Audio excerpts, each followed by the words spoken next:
Welcome back. You're watching Network Africa here on Channels Television. So let's get back to that story. South Africa's Finance Minister Nhlanhla Nene being sacked, or rather, in President Jacob Zuma's words, being moved to another strategic position. The president did not explain why Nene has been moved to another strategic position.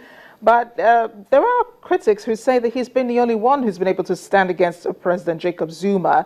He was finance minister for just over 18 months and has already been able to stand his ground on the issues of wasteful government expenditure. He's openly criticized wage increases for public servants. He's also questioned the management of public utilities and opposed a bailout for the national airline, and did not approve a proposal to buy the president a new private jet. Before we went on the break, we're talking to Stanley Karombo, who's in Johannesburg. Stanley, thanks for joining us again. So let's begin from the top. The president has not explained why Nhlanhla Nene was sacked, but there are theories concerning why he was removed from office, right? Yeah, thank you so much for hearing me. The line is very bad, but I can certainly say that the Minister of Finance, Captain Nene, has been fired by the President. There are no exact reason why he was fired, but there's always the speculation that he was fired so that he deployed somewhere else. Also, the rumor is that the military will be deployed to do a big thing, but it's all rumors. The president has not said anything as to where he's going to be deployed. Well, very quickly before we lose you again, Nene was also being, before he was sacked, the rand was already falling, reaching its near lowest today, 15 to the dollar. Has it been entirely his fault what's happening to the economy? So now the second of the minister has led to shuffle over on the country. After he was fired, the rand crashed to the fullest of 15 rand to the dollar. And I can tell you, after this, South Africa is in a bad state.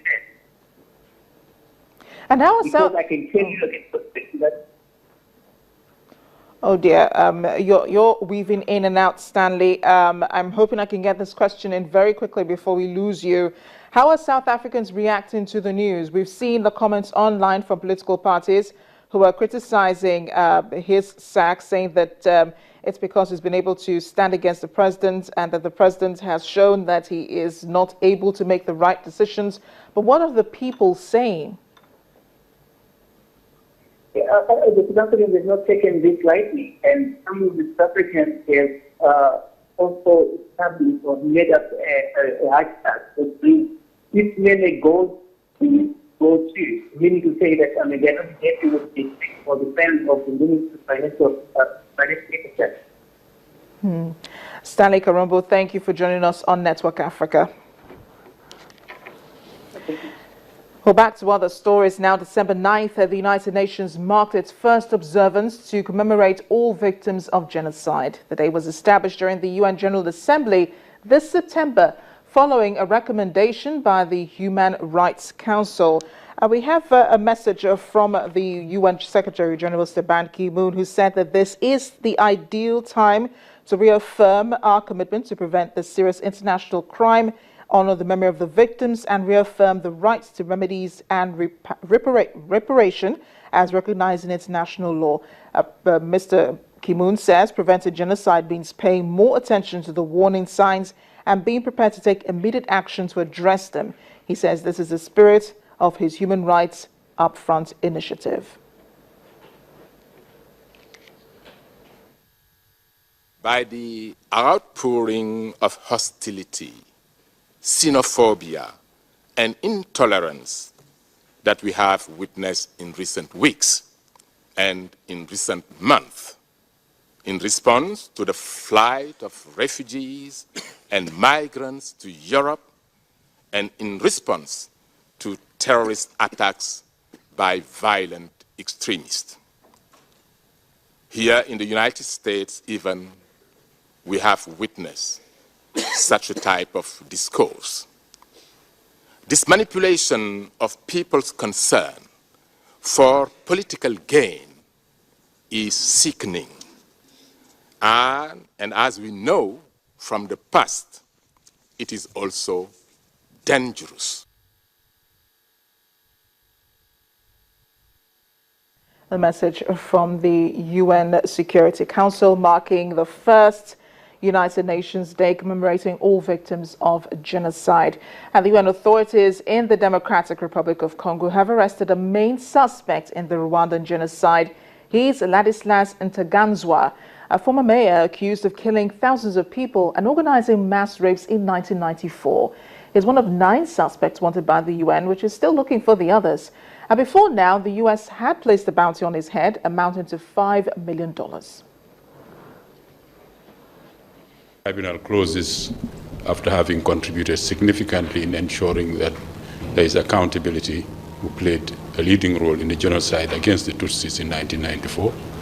It also comes to an end after having made a significant contribution in the development of the jurisprudence of international criminal law, particularly in relation to genocide, defining, explaining the elements of the crime of genocide in the area of the linkage between sexual violence and genocide, etc.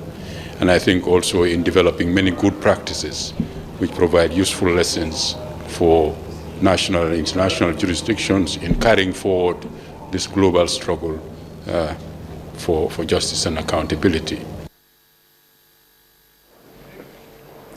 Now, away from the continent's political and security issues, Alan, the famous cub which won a BBC wildlife program, is dead. He had just recovered from a bout of poisoning and was, however, not the cause of his death. Alan was in Kenya.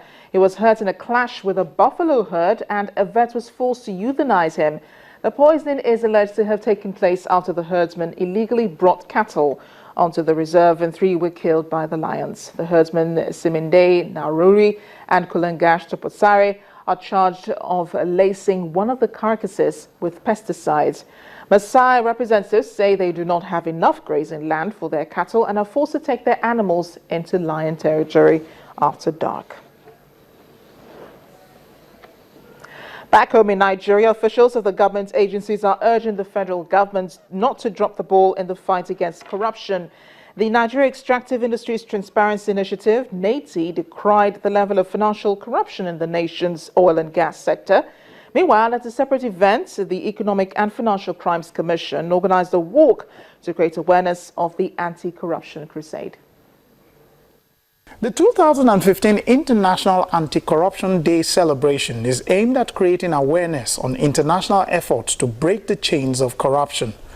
But attention here was fixed on NATI as the representative of the Executive Secretary spoke on the agency's findings in the oil and gas sector in the last 13 years. The disclosures from these independent audits showed that the difference between what companies paid to government and what government disclosed that it received in 13 years will be put at about $9.8 billion. This difference was as a result of underpayments, under-assessment of taxes, and other process lapses. NATI, working closely with the relevant government agencies, have so far recovered $2.4 billion into the federal government coffers from this $9.8 billion that is to be recovered. An official of the Technical Unit on Governance Anti-Corruption Reform, TUGA, also emphasized the need to remind the government to deliver on its campaign promise to fight corruption headlong. When President Buhari and the distinguished vice presidents were campaigning, they made a promise that one of the first activities they are going to implement is to give Nigerians a national strategy to combat corruption. Please let us continue to remind them that they must keep that promise. Meanwhile, the chairman of the NBA Anti-Corruption Commission advocates for a synergy among government agencies fighting corruption. At this point in time, yes, we have anti-corruption agencies. With what we have, what I think is best at this point in time is to ensure that there is proper synergy, proper cooperation, so to ensure that they all do their bits to ensure that the society